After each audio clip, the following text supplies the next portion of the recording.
नमस्कार दोस्तों, आपका हार्दिक स्वागत है बिब्लियोफाइल डिजिटल सेंटर पर। मैं दिनकर राणा हमेशा की तरह आपका स्वागत करता हूं। फिर से एक मैं नया मॉक टेस्ट लेकर आया हूं और इसके सोल्यूशन के बारे में बात करते हैं। देखते हैं क्या क्या डिफरेंट अप्रोच हैं, क्या क्या कौन कौन से किस टाइप के क्वेश्चंस आए हैं। देखिए पहला क्वेश्चन, भारत की हरित क्रांति में किस प्रकार के बीजों ने अहम भूमिका निभाई थी।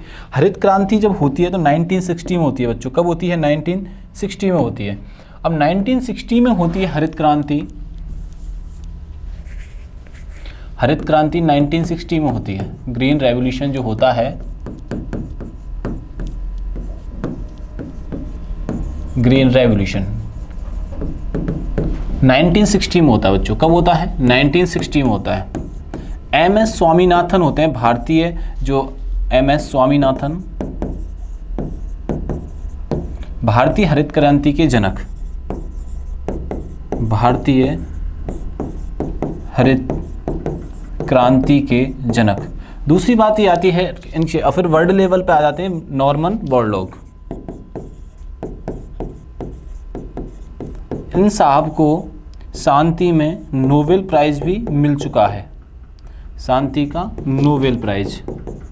आपसे पूछा जाएगा कि विश्व में हरित क्रांति के जनक किन्हें कहा जाता है, तो ये बोरलॉग को कहा जाता है। आपसे पूछा जाएगा कि भारत में हरित क्रांति के जनक किन्हें कहा जाता है, एम.एस. स्वामीनाथन को कहा जाता है। कब हरित क्रांति प्रारंभ होती है? 1960 में होती है। उसमें उद्देश्य क्या रखा गया? तो उसमें अच्छी किस्म के जो बीज बनाने का उद्देश्य रखा गया था, हाई यील्डिंग वेराइटी, यानी कि उच्च उपज वाली किस्म, उच्च उपज वाली किस्म पर फोकस किया गया था। ये हमसे सारी इन्फॉर्मेशन पूछी जा रही है, तो हमारा आंसर यहाँ से क्या हो जाएगा बच्चों? बी आंसर हमारा हो जाएगा। ये बात आप लोग यहाँ से ध्यान रखिएगा, ठीक है। आइए, प्रीत अपनी एप्लीकेशन के लिए ऑब्जेक्ट ओरिएंटेड प्रोग्राम भाषा का इस्तेमाल करना चाहती है। इसे निम्नलिखित में से कौन सी भाषा चुननी होगी? प्रीत अपनी एप्लीकेशन ऑब्जेक्ट के लिए, देखो जिसमें सबसे ज़्यादा आजकल टाइम पे यूज होने वाली जो भाषा है जावा है। जावा एक प्रोग्रामिंग लैंग्वेज है। जावा क्या है बच्चों? प्रोग्रामिंग लैंग्वेज है।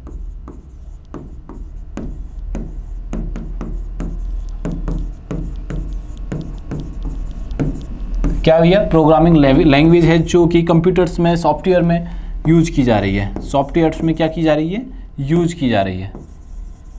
इतनी सी बात आप लोग यहाँ से ध्यान रखना। तो कौन सा यूज करेगी इसमें? जावा का यूज करने वाली है। कोलार गोल्ड फील्ड्स भारत के किस राज्य में है? कोलार, KGF आपको समझ में आ गया होगा। ये भारत की सोने की खदान है, भारत की गोल्ड माइन है, ये सोने की खदान है, ठीक है। जैसे इसका नाम है ना कोलार, कोलार जिले में स्थित है। ये कहां पर स्थित है? कोलार डिस्ट्रिक्ट में है ये, कोलार डिस्ट्रिक्ट में। अब राज्य हमसे पूछा गया है, तो कोलार डिस्ट्रिक्ट जो पड़ता है बच्चों कहां पे है? कर्नाटक में। आपने KGF मूवी देखी होगी, वो यही जगह है, ठीक है। ये विश्व की वर्ल्ड डीपेस्ट गोल्ड माइन है, वर्ल्ड डीपेस्ट गोल्ड माइन है। ये बात आप लोग यहाँ से ध्यान रखिएगा। विश्व की सबसे गहरी खाई, वो गहरी माइन है, खदान है। विश्व की सबसे गहरी खदान,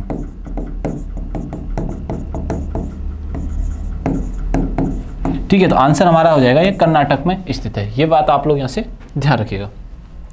दलित वर्गों को प्रांतीय और केंद्रीय विधायी परिषदों में आरक्षित सीटें कम मिली, हालांकि उनके लिए मतदान साम्राज्य निर्वाचन क्षेत्रों में ही होना था। तो ये मिलता है सितंबर 1920 में। कब मिलता है? 1932 में मिलता है। ये जो एक क्या बोलते हैं उसको, कि एक पूना पैक्ट होता है, ठीक है ना। पूना पैक्ट एक संबंध बनाया जाता है। संबंध से मेरा मतलब है एक तरीके से ये अनुबंध होता है, पूना पैक्ट, जिसमें दो जाति यानी कि उच्च वर्ग और निम्न वर्ग को शामिल किया जाता है, दोनों को ही शामिल किया जाता है। ये पूना पैक्ट जो होता है गांधी जी और BR अम्बेडकर के मध्य ये होता है। इन दोनों को ये साइन करते हैं। और उच्च वर्ग की तरफ से जो साइन करने वाले जो व्यक्ति थे वो कौन थे? उनका नाम था उच्च वर्ग से मदन मोहन मालवीय। मदन मोहन मालवीय थे, इन्होंने ये साइन किया था। अब निम्न वर्ग की तरफ से कौन थे हस्ताक्षर पूना पैक्ट पे करने वाले? तो वो थे BR अम्बेडकर साहब। ठीक है। संबंध वो जो ये पूरा पैक्ट जो होता है, ये जो पैक्ट होता है किनके मध्य होता है, गांधी जी और बी आर अम्बेडकर की तरफ से होता है। और उच्च वर्ग की तरफ से जो साइन करने वाले, हस्ताक्षर करने वाले कौन थे, मदन मोहन मालवीय थे। ये बात आप लोग यहाँ से ध्यान रखना। गांधी जी ने ये साइन कहाँ किया था, पुणे की यरवदा जेल में किया था। ये बहुत मैंने पहले भी आपको बताया है, पुणे की यरवदा जेल में ये साइन किए गए थे, पुणे के यरवदा जेल में। ये क्वेश्चन पूछा गया है कि यरवदा जेल किस राज्य में स्थित है या किस शहर में स्थित है। आपसे ये पूछा गया है कि यरवदा जेल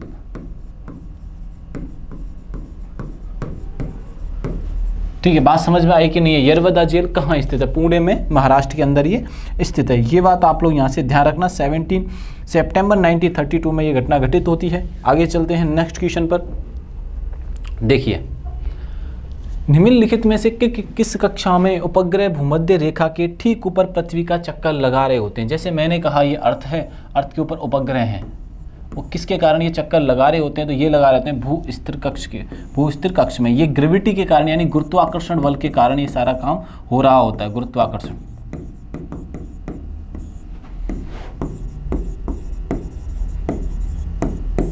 ये बात आप लोग यहाँ से ध्यान रखना, ग्रेविटी के कारण क्या कर रहे होते हैं, ये चक्कर लगा रहे होते हैं। ठीक है। अब दूसरी बात ये आती है कि अर्थ के समान जो ग्रह है हमें दिखाई देता है वो वीनस है। ये मैंने कई बार डिस्कस किया और आपके एग्जाम में पूछा भी गया है। वीनस मिलता जुलता है। ठीक है। आपसे 2 क्वेश्चन पूछे जा सकते हैं। अर्थ से सबसे पास का प्लैनेट कौन सा है, सबसे दूर का कौन सा, सबसे नियरेस्ट कौन सा है। ठीक है, ये बात आप लोग यहाँ से ध्यान रखिएगा। चलो नेक्स्ट क्वेश्चन करते हैं।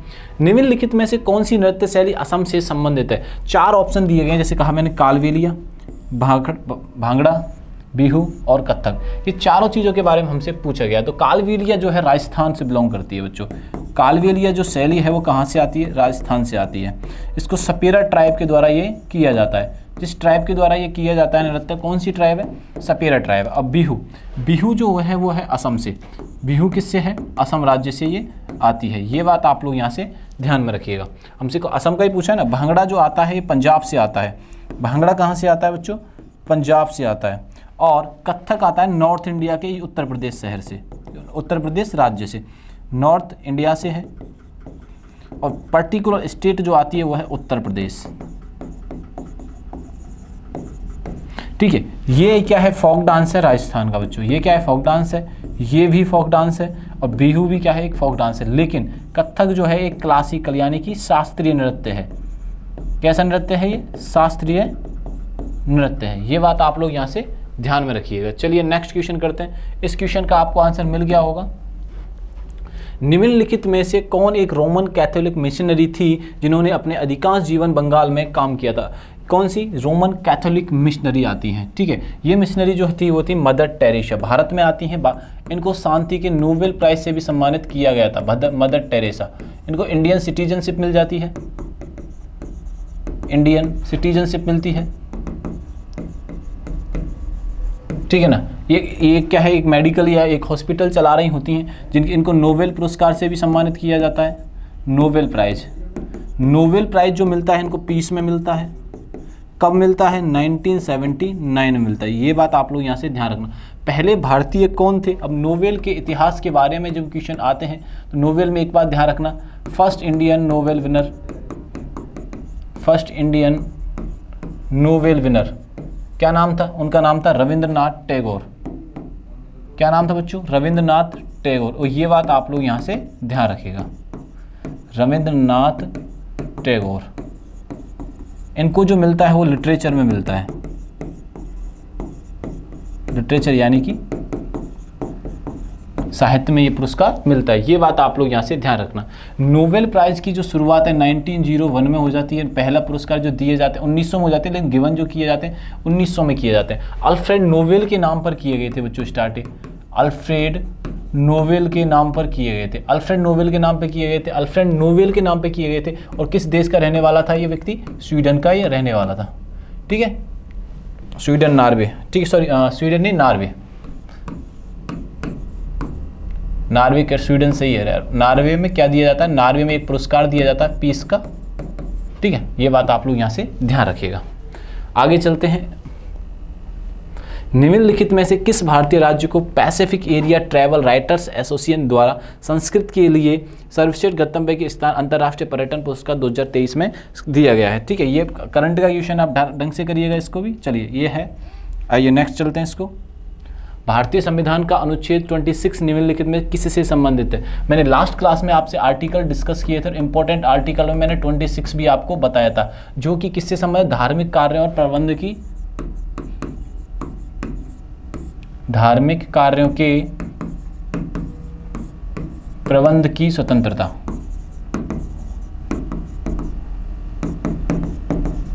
मतलब कि जो रिलीजियस चीजें हैं, रिलीजियस अफेयर्स हैं, उनसे ये संबंधित है। ये बात आप लोग यहां से ध्यान रखिएगा। चलिए नेक्स्ट चलते हैं। निम्नलिखित में से कौन सा कथन सही है? ये हमसे पूछा जा रहा है। प्रबल, अम्ल, दुर्बल क्षार के लवण अम्लीय क्षार जिसका मान 7 से कम है। चलो ठीक है भैया, 7 से कम है। जब विद्युत धारा सोडियम क्लोराइड जैसे लवण जल कहते हैं तो जलीय विलयन से होकर गुजरती है, यह अपघटित होकर सोडियम ऑक्साइड बनाता है। बिल्कुल नहीं भैया, पहले वाला एकदम सही है। इसमें क्या बोला जा रहा है कि प्रबल, अम्ल और दुर्बल क्षार लवण अम्लीय होते हैं जिनका मान 7 से कम होता है। पीएच का मान जो होता है यहाँ पे 7 होता है और इधर 14 होता है। जब 7 से नीचे होता है तो ये अम्लीय होता है, एसिडिक होता है, और इधर जो होता है वो कैसा होता है, क्षारीय होता है। ठीक है, ये बात आप लोग यहाँ से ध्यान रखना। आपको मैं कमेंट बॉक्स में कुछ क्वेश्चन पूछता हूँ कि जल का पीएच मान क्या होता है। आपको बताना है कि जल के अलावा ब्लड का कितना रहता है, ब्लड का पीएच मान। ये दोनों क्वेश्चन आपको कमेंट बॉक्स में बच्चों बताने हैं। नेक्स्ट क्वेश्चन पे आ जाइए। दीपिका रेड्डी, मतलब कि जब स्कॉलर्स जो होते हैं यानी कि जो डांसर्स हैं उनके नाम आपको याद रखना जरूरी है। अब डांस की, क्लासिकल डांस के बारे में तो याद रखना है, उनके अलावा भी बहुत सारी चीज़ें याद रखनी है, जैसे मैंने आपको क्लास में करवा रखी है। दीपिका रेड्डी का संबंध निम्नलिखित में से किससे संबंधित है? जब मैंने कहा था कि जब रेड्डी सरनेम आ जाए, ठीक है, 3 मैंने सरनेम आपसे डिस्कस, 2 सरनेम आपसे डिस्कस किए। एक तो महाराज सरनेम आने पर अपन को क्या आंसर करना है। देखो मेरे को नहीं पता, मैं आपको ये मान के कर रहा हूँ कि मेरे को ये सारी चीज़ें नहीं पता है। महाराज एक सरनेम आए तब क्या डिसीजन लेना है, दूसरा कि सर जब रेड्डी सरनेम आना है तो तब क्या आंसर करना है। तो दोनों ही चीज़ें मैं बात बता चुका हूँ। महाराज जब आने पर हमें क्या करना है, कथक करना है। ज़्यादातर 99.99 केसेस में कथक किससे संबंध होता है, महाराज से। और रेड्डी किससे है, कुचिपुड़ी से। रेड्डी किससे है बच्चों, कुचिपुड़ी से संबंधित है। अब आप आंसर आप मैच कर सकते हो। ये दीपिका रेड्डी किससे संबंधित है, कुचिपुड़ी से संबंधित है। ये बात आप लोग ध्यान रखना। कथक रेड्डी में, वो महाराज में कथक आ जाता है। इसमें मणिपुरी में जो सबसे ज़्यादा फेमस है वो है झावेरी सिस्टर, 4 बहनों का एक ग्रुप है। ये बात आप लोग यहाँ से ध्यान रखना। क्षत्रिय, हाँ इनका स्टेट भी याद रखना है। इसका जो स्टेट है इसका नॉर्थ इंडिया, यानी कि मैं यूपी कर देता हूँ। मणिपुर का तो आप नाम से ही पता लग गया होगा, मणिपुर है। कुचिपुड़ी जिस स्टेट से आता है उस स्टेट का नाम है आंध्र प्रदेश,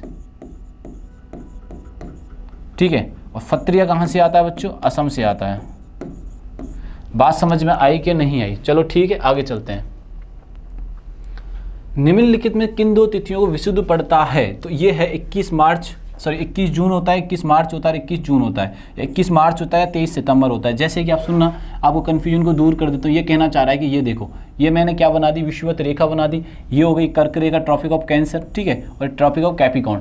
अब क्या होता है कि एक दिन एक तरफ तो उत्तरायण होता है और एक तरफ क्या होता है, दक्षिणायन होता है। तो उसकी डेट पूछी जा रही है। 21 मार्च और 21 जून को ये कहानी घटित होती है। 21 मार्च और 21 जून को ये कहानी क्या होती है बच्चों, घटित होती है। ये बात आप लोग यहाँ से ध्यान रखना है। आपके सामने सारी चीज़ें मौजूद हैं। 21 मार्च और 23 सितंबर, सॉरी मैं गलत बोल दिया इसको, अरे ये गलत हो गया, 6 मंथ का डिफरेंस हो गया, तो 3 मंथ का डिफरेंस है ना। देखो यहाँ पे, यहाँ से जब जाएगा दोनों में डिफरेंस 6 मंथ का होगा। यहाँ पे देखो 6 मंथ है, मैंने 3 मंथ को गलत हो जाएगा। आंसर ये नहीं होगा, ये होगा 21 मार्च एंड 23 सितंबर। निम्नलिखित में से कौन सा आउटपुट डिवाइस है? इनपुट डिवाइस और आउटपुट डिवाइस। आप लोग इसको बहुत आसानी से आंसर कर सकते हो कि आउटपुट डिवाइस क्या होते हैं और इनपुट डिवाइस क्या होते हैं। तो देखो आप लोग, स्कैनर स्कैन करने का काम कर रहा है तो इसका मतलब इनपुट है या इनपुट लिया जाता है। OCR डिवाइस भी क्या है, इनपुट है। आउटपुट पूछ रहे हैं ना, ठीक है भैया। प्रोजेक्टर पे हमें चीज़ें दिखाई दे रही है। मैग्नेटिक इंक, MICR भी क्या है यहाँ पर, तो यहाँ पे आउटपुट क्या, आउटपुट वो प्रोजेक्टर, आउटपुट डिवाइस क्या हो जाएगा बच्चों, प्रोजेक्टर हो जाएगा। प्रोजेक्टर पर हम सारी चीज़ें देख सकते हैं, ये भी एक तरीके का जो है क्या है, प्रोजेक्टर ही है। ये बात आप लोग यहाँ से ध्यान रखिएगा। दुनिया में बॉक्साइट का सबसे बड़ा उत्पादक देश कौन सा है, सबसे बड़ा उत्पादक कौन है, तो सबसे बड़ा बॉक्साइट का जो उत्पादक है वो ऑस्ट्रेलिया है। सबसे ज़्यादा वर्तमान में बॉक्साइट का जो उत्पादन हो रहा है वो ऑस्ट्रेलिया में हो रहा है। ये बात आप लोग यहाँ से ध्यान रखिएगा। भारत का सर्वोच्च विधि अधिकारी कौन होता है, भारत का सर्वोच्च अधिकारी attorney of general of India होता है, अटॉर्नी जनरल ऑफ इंडिया होता है। ठीक है, ये आप यहाँ से याद रखिएगा। हिमालय की कंचनजुंगा शिखर की ऊंचाई कितनी है, ये पूछा जा रहा है कि भैया इसकी ऊंचाई हमें बता दीजिए। कंचनजुंगा जो भारत की सबसे ऊंची क्या है, चोटी है, तो इसकी जो ऊंचाई है टोटल कितनी है, 8598 मीटर है। अगर आपसे ये पूछा जाता है कि हमें ये बता दो कि विश्व की वर्ल्ड लार्जेस्ट या हाईएस्ट, लार्जेस्ट तो नहीं बोलेंगे, हाईएस्ट लिखिए, हाईएस्ट पीक की ऊंचाई क्या है, तो ये क्या आप बोलोगे यहाँ पे, तो इसकी ऊंचाई कितनी है भैया 8848, कई जगह 50 भी आ जाता है। कौन सी है, माउंट एवरेस्ट। इससे ज़्यादा जो ऑप्शन होंगे वो तो ऑटोमेटिक कटी हो जाएंगी, जैसे ये हो गया। ठीक है, ये इतनी कम भी नहीं है और ये भी नहीं है, तो आंसर क्या है यहाँ पर, हमारे जो कंचनजुंगा शिखर की जो ऊंचाई है वो कितनी है 8598 मीटर से, किलोमीटर मत कर देना, यहाँ पे गलत हो जाएगा। और विश्व की आपसे पूछा जाए तो सबसे ऊंची चोटी कौन सी है, माउंट एवरेस्ट है, माउंट एवरेस्ट, और इसकी ऊंचाई कितनी है 8850 मीटर। और कहाँ पर स्थित है ये, हिमालय, न्यूएस्ट हिमालय में स्थित है। हिमालय क्या है, न्यूएस्ट पर्वतमाला है।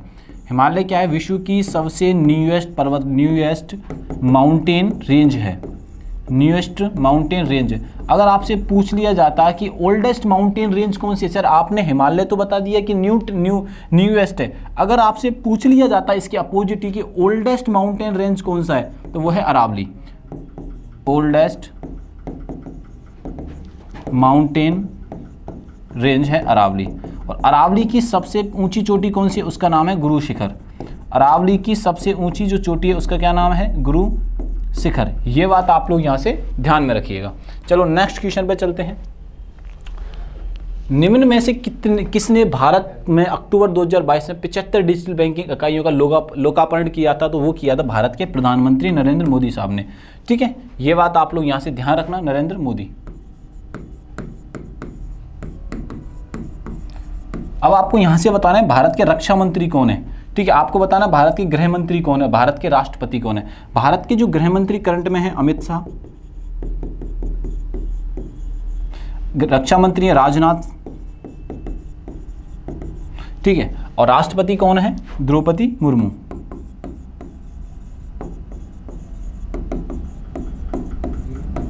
ये सारी बातें अपन को नॉर्मली यहां से याद रखनी है बाल को।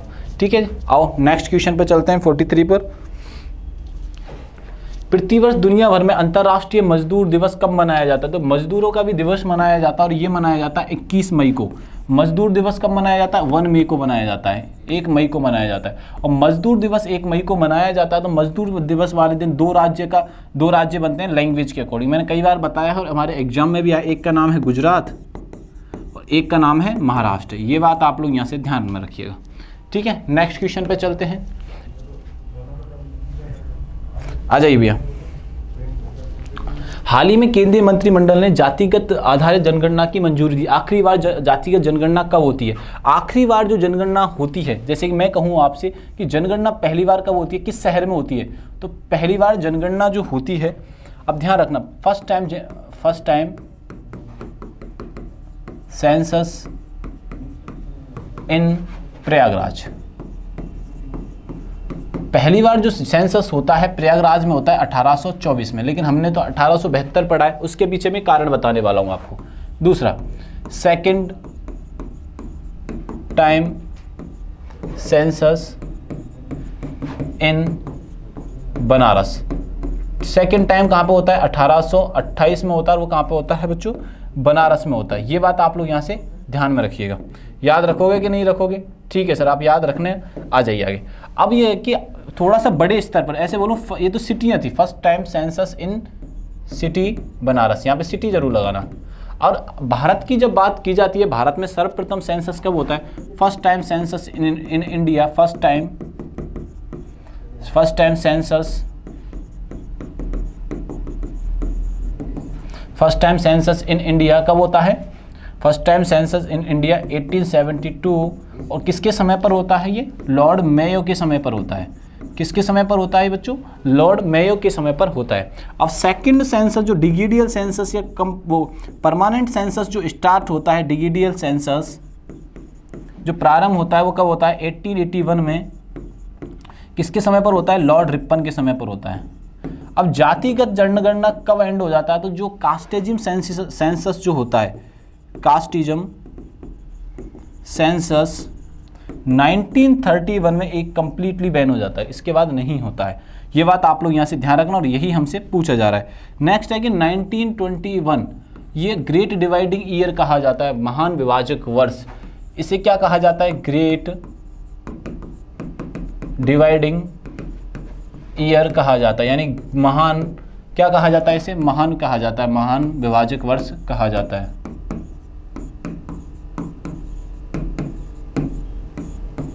महान विभाजक वर्ष कहा जाता है। ये बात आप लोग यहाँ से ध्यान रखिएगा। तो इसका मैं आंसर कर देता हूँ, क्या है? 1931। हाल ही में वर्ष 2022 में पद्मश्री से सम्मानित योग साधक बाबा शिवानंद 128 वर्ष की आयु में कहाँ निधन हुआ है? हमसे पूछा जा रहा है कि पद्मश्री से सम्मानित। देखो मैं 4 सिविलियन अवार्ड होते हैं, उनके से कैसे पहला सिविलियन अवार्ड देखिए, पहला सिविलियन अवार्ड क्या होता है? भारत रत्न होता है। सर्वोच्च जो पुरस्कार है बच्चों कौन सा है? भारत रत्न। अब भारत रत्न है एक, उसके अलावा कौन सा होता है? पद्म विभूषण होता है। मैं क्रम में लिख रहा हूँ इनको, पद्म विभूषण होता है। इसके अलावा कौन सा होता है? पद्म भूषण होता है। और सबसे निम्न जो होता है वो होता है पद्म श्री। तो मैंने आपको ये चारों के चारों लिखे, देखो ढंग से देखो। आप बोलोगे सर इंग्लिश लिख दो, इनको हिंदी इंग्लिश दोनों में एक ही चीज़ बुलाते हैं, ठीक है? तो आप देखो ये चीज़ें, भारत रत्न नंबर 1 पे आता है। ये कैसे नंबर 1, 2, 3 एंड 4। बात समझ में आई कि नहीं है? ठीक है। तो ये पद्मश्री से सम्मानित है। इनका देहांत जो हुआ है वाराणसी में हुआ है, जो spiritual capital of India, Varanasi spiritual capital of India. ये बात आप लोग यहाँ से ध्यान रखना। यूपी कहाँ पे है? यूपी सॉरी वाराणसी कहाँ पे है? यूपी में है। आ जाइए भैया। हाल ही में प्रधानमंत्री मोदी ने DRDO को नई मिसाइल परीक्षण रेंज नवदुर्गा की आधारशिला लिखी है। आधारशिला कहाँ रखी गई है? तो ये रखी गई है आंध्र प्रदेश में। कहाँ रखी गई है बच्चों? आंध्र प्रदेश में ये रखी गई है। ये बात आप लोग यहाँ से ध्यान रखना, ठीक है। और नेक्स्ट क्वेश्चन करते हैं। हाल ही में भारत को होकाई 360 तकनीक बेचने की मंजूरी किसने दी है? तो ये दी है USA ने, ये अमेरिका ने दी है। ये बात आप लोग यहाँ से ध्यान में रखिएगा। सागर की हवा बहती है, सागर की जो हवा है वो बहती है, तो कहाँ बहती है भैया? तो ये आती है दिन में सागर से स्थल की ओर। दिन में क्या होती है? सागर से स्थल की ओर बहती है। तो आंसर हो जाएगा हमारा यहाँ से भी हो जाएगा। संध्या रात्रि आकाश में निम्नलिखित में से सबसे चमकीला आकाशीय पिंड कौन सा है? ये मैंने हाल ही में कुछ मिनटों पहले इसका आंसर बताया था। तो आंसर है वीनस। आंसर कौन सा हो जाएगा बच्चों? यहाँ से वीनस आंसर हो जाएगा। अगर आपसे पूछा जाता कि सबसे ज़्यादा बड़ा ग्रह कौन सा है, सोलर सिस्टम का सबसे बड़ा ग्रह कौन सा, तो वो है बृहस्पति। ये बात भी अपने को यहाँ से याद रखनी है, ठीक है। आओ 2011 की जनगणना के अनुसार जिस राज्य में साक्षरता का न्यूनतम प्रतिशत है, तो साक्षरता जो सबसे कम है वो बिहार राज्य में है। सबसे कम साक्षरता, सबसे कम पढ़े लिखे लोग कहाँ पे? बिहार में। अगर यहाँ से ये पूछा जाता है कि पुरुष और महिला की साक्षरता में सर्वाधिक डिफरेंस कौन से, पुरुष यानी मेल एंड फीमेल्स में लिटरेसी डिफरेंस क्या है बच्चों? लिटरेसी डिफरेंस सबसे ज्यादा किन में है? राजस्थान में है। ये बात भी अपने को यहां से ध्यान रखनी। सबसे अधिक लिटरेसी किस में है? 94% है केरल में। ये बात आप लोग यहाँ से ध्यान रखना। इस क्वेश्चन का आंसर क्या हो जाएगा? यहाँ पे बिहार हो जाएगा। तो ऐसे करके हमने CGL के 25 क्वेश्चन को सॉल्व किया। वीडियो को अच्छा लगे शेयर करना है, सभी को शेयर बस ज़्यादा से ज़्यादा करने की कोशिश किया करो और चैनल को सब्सक्राइब करना नहीं भूलना है, ठीक है। थैंक यू, धन्यवाद।